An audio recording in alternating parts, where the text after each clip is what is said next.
Within days of the death of Thomas Hardy in 1928, the executors of his estate made a bonfire of his letters and notebooks at his Dorchester home. Only 12 notebooks survived the blaze. 11 were literary sources, but the 12th was a unique facts notebook and is about to be published for the first time. The Facts Notebook provides an extraordinary insight into how an outwardly genteel Victorian writer came to understand the passions of a darker, rougher age than his own. It also offers clues about the private life of a man who did his damnedest to keep that life a closely guarded secret.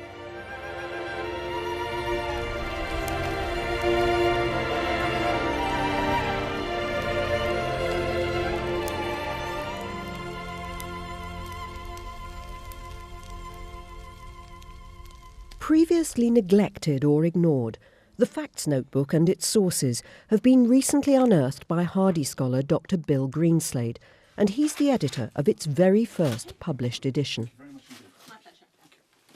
Here I was in the Dorset County Museum, holding the book for the very first time, aware of how substantial a notebook it is. It runs, after all, to 220 pages, and within a very short space of time, you could see the significance and the importance of this notebook in Hardy's beautiful hand. But the crucial point, I think, about the timing of this is that it marks a reshaping of Hardy's imaginative and fictional world.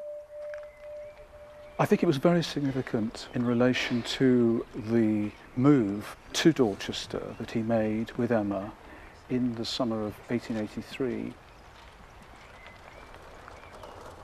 At first, Hardy's marriage to Emma Gifford had been idyllically happy, and when the architect-turned-novelist returned from London to his native Dorset, she shared his rediscovery of the landscapes he'd known since childhood.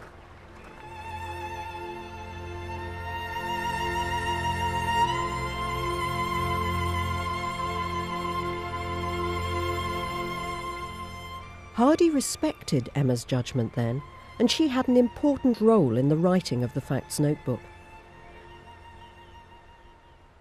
Some of Hardy's research was undertaken at the Dorset County Museum, near the couple's new home in Dorchester.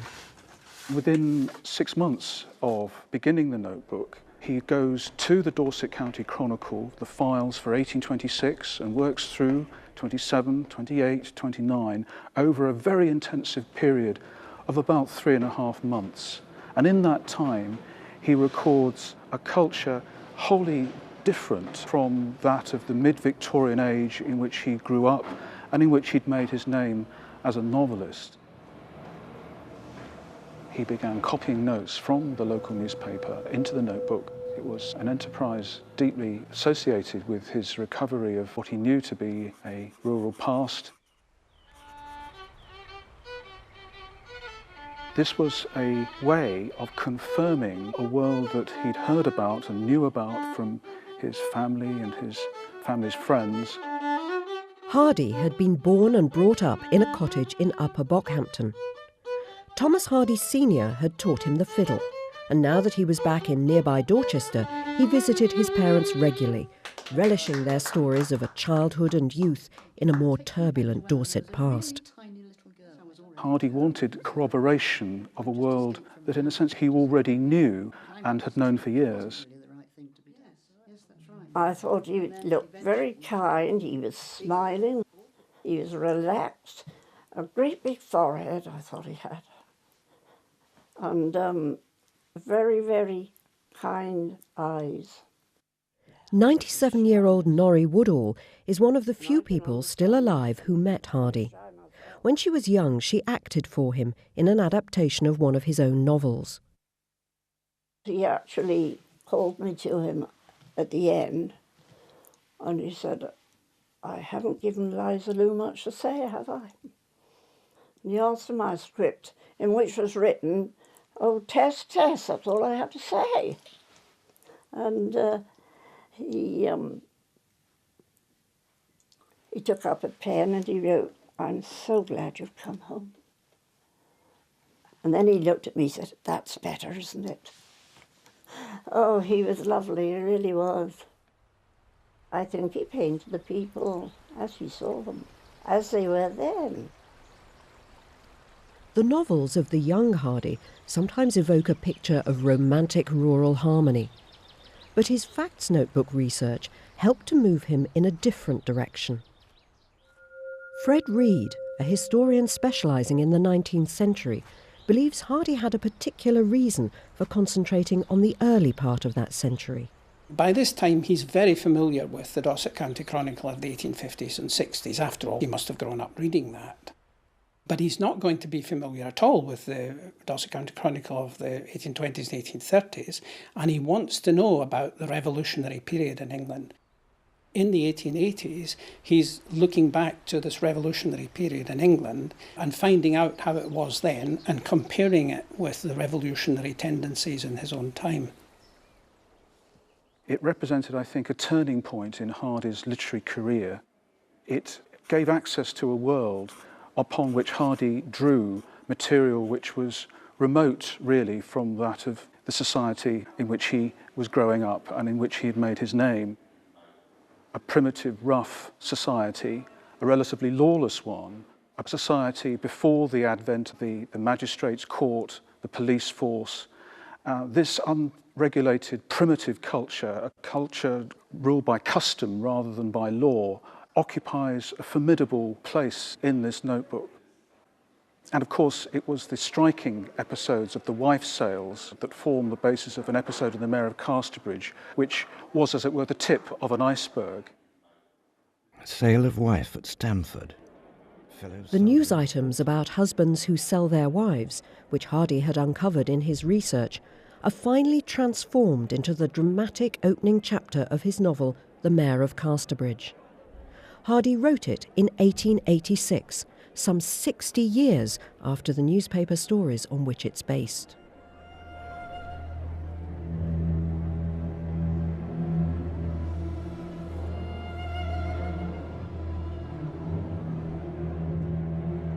The sailor hesitated a moment, looked anew at the woman, came in, unfolded 5 crisp pieces of paper, and threw them down upon the tablecloth. They were Bank of England notes for £5. Upon the face of it, he chinked down the shillings severally. 1, 2, 3, 4, 5. Up to this moment, it could not positively be asserted that the man, in spite of his tantalizing declaration, was in earnest, but with the demand and response of real cash, the jolly frivolity of the scene departed.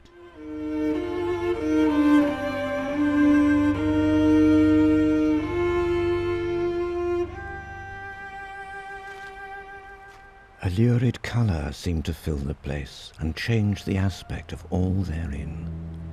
The mirth wrinkles left the listeners' faces, and they waited with parting lips. Very well. She shall have the child, and the bargain's complete, said the trusser. He took the sailor's notes and deliberately folded them and put them in a high, remote pocket with an air of finality. The sailor looked at the woman and smiled. She paused for an instant with a close glance at him. Then, dropping her eyes again and saying nothing, she took up the child and followed him as he made towards the door. On reaching it, she turned and, pulling off her wedding ring, flung it across the booth in the hay trusser's face.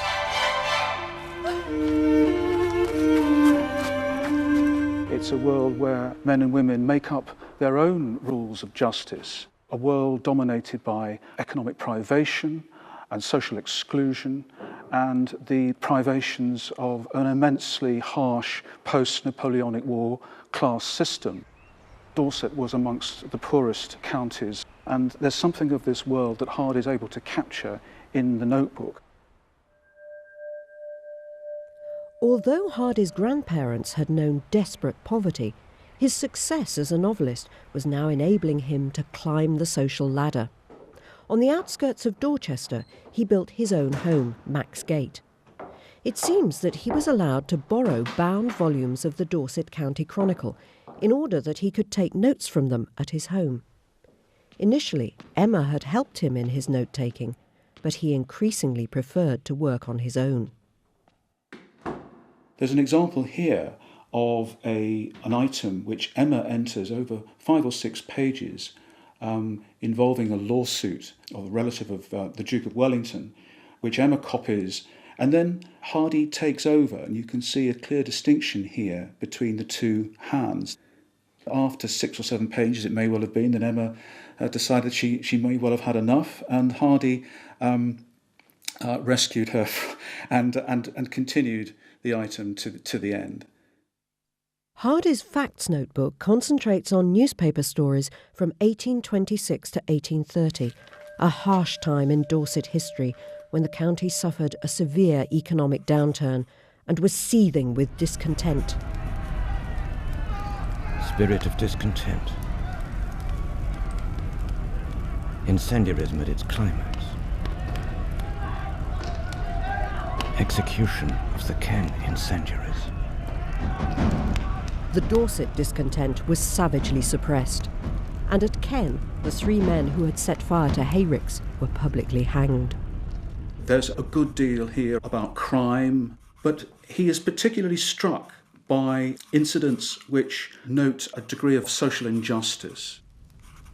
Hardy's attention to social injustice is of particular interest to historian Fred Reid. You're not seeing the real Dorset, the muck, the low wages, the bad labour conditions, so on. They're not in the forefront of the novel. The interesting thing is that Hardy tries in his first novel to bring class consciousness and class tension before the reader directly. It was the poor man and the lady. We don't have a text of it, it's lost. But he himself called it a socialistic novel. And when that was read by the publisher's reader, it was John Morley who was the publisher's reader, and Morley commented, "Thackeray meant fun, this writer means mischief." And so Hardy decided after that, he was terribly hurt at the rejection, he said, "I'll have to put my satire in edgeways." I think that says it all, really. But Hardy did include in notebook and novel references to the brutal measures taken to control rick burning and poaching. Amongst these were the use of spring guns or man-traps, devices which sometimes caught innocent victims or even those who'd set them.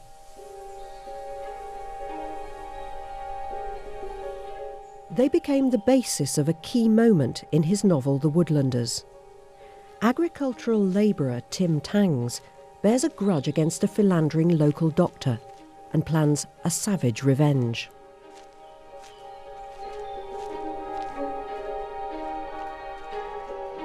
Tim Tangs turned about and ran down the opposite side of the hill till he was again at the head of his own garden. It was the work of a few moments to drag out the man-trap very gently, that the plate might not be disturbed sufficiently to throw it, to a space between a pair of young oaks, and being backed up by bushes, left this as the only course for a foot passenger.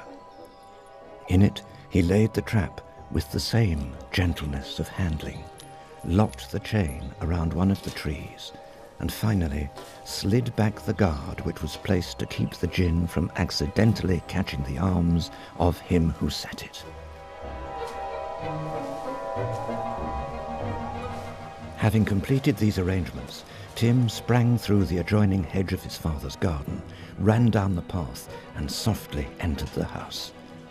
As soon as he'd bolted the door, Tim unlaced and kicked off his boots at the foot of the stairs and retired without lighting a candle. Before, however, he had completed the operation, a long cry responded without, penetrating but indescribable. The man-trap was thrown, and between its jaws was part of a woman's clothing, a patterned silk skirt, gripped with such violence that the iron teeth had passed through it, skewering its tissue in a score of places. This was, after all, a lethal object.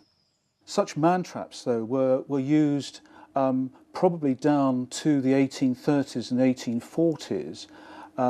And by the time that Hardy's readership were aware of them through the pages of the Woodlanders, published in 1887, they were seen as obsolete items, relics of a barbaric age. It's an act of personal revenge, but it's also an act of class revenge. And in that respect, Hardy is distilling and repossessing that rough sense of an instrument of class oppression that was available through the pages of the newspaper and mediated through the sensational plotting of this late novel.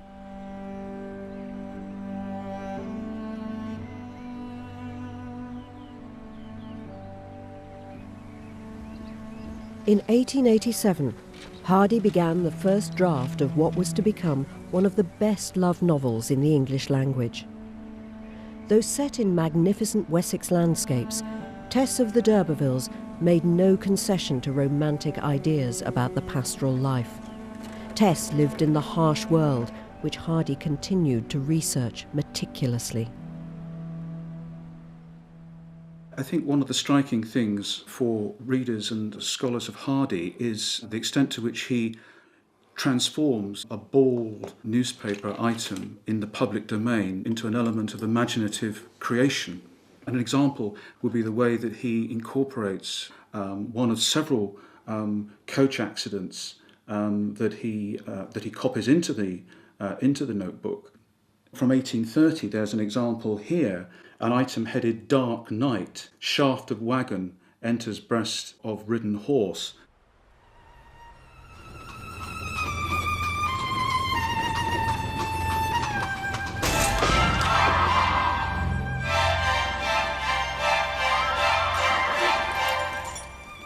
A sudden jerk shook her in her seat, and Tess awoke from the sleep into which she had fallen. A hollow groan, unlike anything she had heard in her life, came from the front, followed by a shout of "Hi there!" The lantern hanging at her wagon had gone out, but another was shining in her face, much brighter than her own had been. Something terrible had happened. In consternation, Tess jumped down and discovered the dreadful truth. The groan had proceeded from her father's poor horse, Prince. The pointed shaft of the cart had entered the breast of the unhappy prince like a sword, and from the wound his life's blood was spouting in a stream and falling with a hiss into the road. In her despair, Tess sprang forward and put her hand upon the hole, with the only result that she became splashed from face to skirt with the crimson drops. The point about these incidents, though, is that they matter in a precarious rural economy. It is, after all, the death of the horse Prince which forces the D'Urbervilles to look elsewhere for their economic livelihood, and therefore implicates Tess on her road to ruin. And so Hardy transforms a bald account from a local newspaper into a polished and beautifully written and deeply symbolic moment in one of his greatest novels. The things that he's really interested in, like gender relations, like the destruction of the peasantry, the squeezing out of the lifeholders and so on, things that he's really interested in, he finds ways of getting these into the novels that say everything that he needs to say. And what's interesting is that quite a lot of his readers in the 1880s and 1890s and early 1900s understood this perfectly well. You keep tripping across reviews of Hardy's fiction in socialist and radical journals in the 1890s and early 1900s. There's a review of Tessa d'Urbervilles, for instance, in Keir Hardy's Labour Leader around about 1912. So there were readers out there who could read, what was actually going on.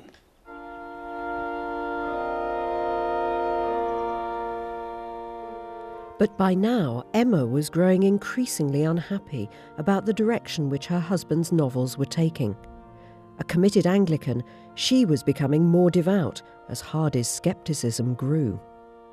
He'd begun work on Jude the Obscure, a work in which the religious doubts of the central character would find uncompromising expression. Oh yes, Dorchester was very much religious, and that was partly why they didn't like Hardy. I'm sure of that. You see, he was agnostic, wasn't he?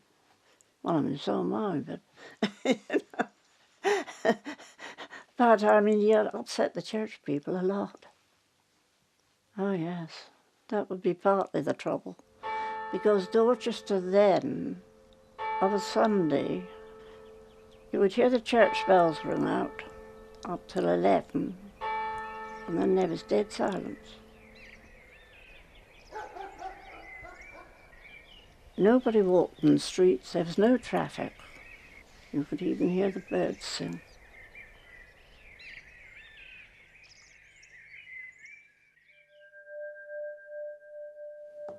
Hardy was now turning his back on Orthodox religion. Comradeship, kindly feeling, these are all words that Hardy uses, by the way, in his fiction, have to come into operation. And if we can only learn to work like that, then there's a good chance that we can stay afloat. It seems to me that that's the message that's coming across. Hardy's message was now a long way from conventional Victorian morality. What is perfectly clear is that the notebook is more than usually full of incidents involving sudden marriages, abductions, elopements, actions which are unfamiliar and strange and unconventional. Young man puts up at public house for a night. He sees woman who took his fancy. License obtained, married next morning. All in his day's work. Young man in church renovating monument. Comes down ladder and marries young woman. One might even go so far as to say that Hardy himself, suffering from a prolonged absence of love in his own marriage, may well have been displacing certain emotions in respect of these incidents. And of course, in Jude, there is a pattern of marriage and of divorce and of remarriage. There's a kind of recursiveness in the presentation of the theme of marriage, involving all the major characters, Sue, Arabella, and Jude.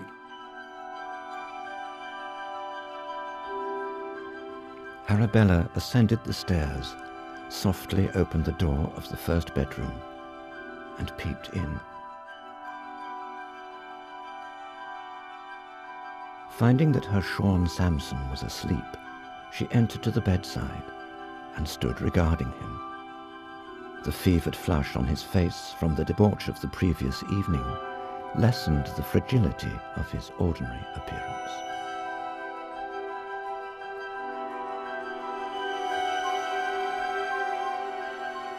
His long lashes, dark brows, and curly black hair against the white pillow completed the physiognomy of one whom Arabella, as a woman of rank passions, still felt it worth to recapture, highly important to recapture, as a woman straitened both in means and in reputation.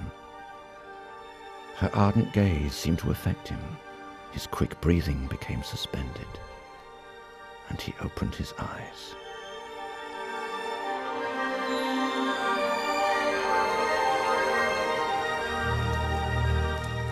Many readers of Jude the Obscure reacted with outrage.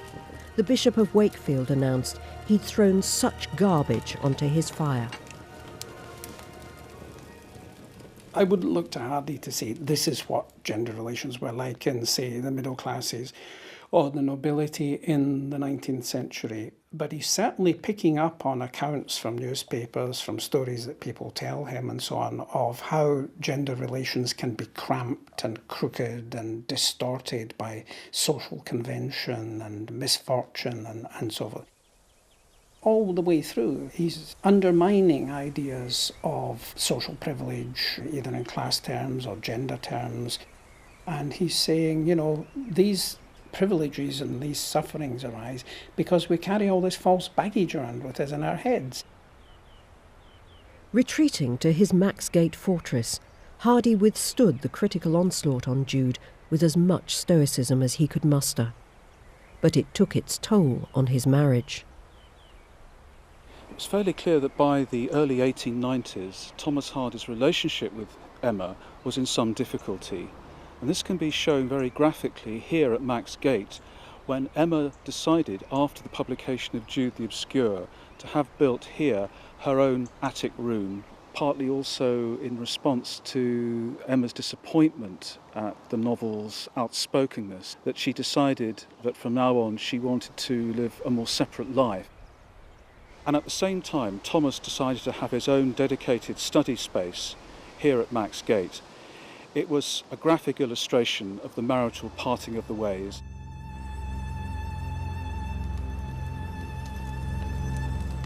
After Jude the Obscure, Hardy never wrote another novel. Soon afterwards, he began the process of destroying the evidence of his past, long before his executors continued the task he imposed on them.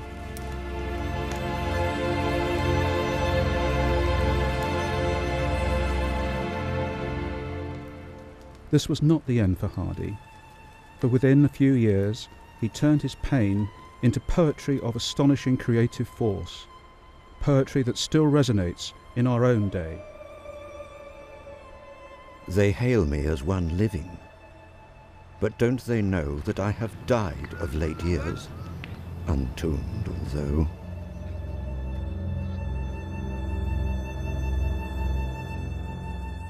And when my love's heart kindled in hate of me, wherefore I knew not, died I one more degree.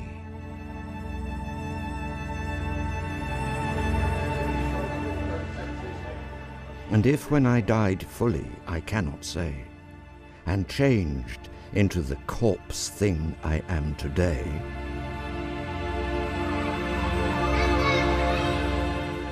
yet is it that though whiling the time somehow, in walking, talking, smiling, I live not now.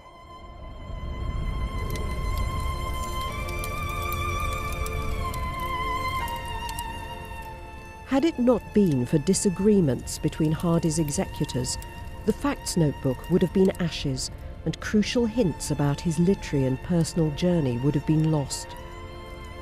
Whilst Hardy attempted to ensure the destruction of the factual inspiration to his novels, he wrote poetry that was always totally honest.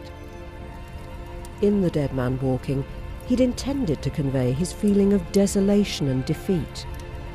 In reality, it signifies a remarkable regeneration.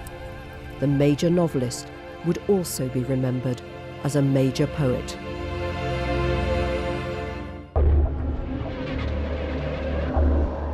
Thomas Hardy's tragic tale, The Mayor of Casterbridge. Listen to a dramatisation on BBC Sounds.